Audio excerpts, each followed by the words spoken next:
Welcome to this week's Weekend 101, where the Mail and Guardian rounds up what you need to know to keep up with the Joneses. Nkandla launched to the top of the news agenda this week after a City Press report revealed the bill for Jacob Zuma's lavish new upgrade to his homestead amounted to 203 million rand. The Mail and Guardian was able to confirm this week this amount was even higher than originally thought, now sitting at 240 million rand. Government has controversially argued Zuma's private home is a national key point, preventing the president from footing the entire bill. Political analyst Karima Brown told the Mail and Guardian earlier this week these unconfirmed reports proved Jacob Zuma was not the idea of the black middle class. Now that's a bone to chew on at the next Shisanyama and should have a few families arguing until the cows come home to Nkandla.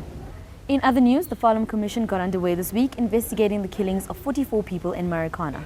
Lawyers for the victims say they were given too little time to investigate, and the families of the victims were given too little information on the process. They wanted the inquiry postponed, but the retired judge Ian Farlam, who heads up the commission, denied this request and asked everyone involved in the investigation to keep it a priority. The commission has just 4 months to complete its investigations, and results are due out early next year. Back in the courtroom, convicted drug dealer Sheryl Cwele has begun her 20-year prison sentence. Earlier in the week, the former wife of State Security Minister Zuma Nkandla failed to show up after losing her bid to overturn her prison sentence. In a surprising turn of events, her sentence, as well as that of her accomplice Frank Nambalisa, was increased from 12 to 20 years. In sport this week, South Africa crashed out of the World 2020 tournament after being defeated by India.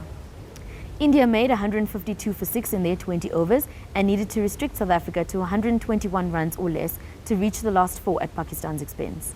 They bowled their opponents out for 151 in a narrow victory.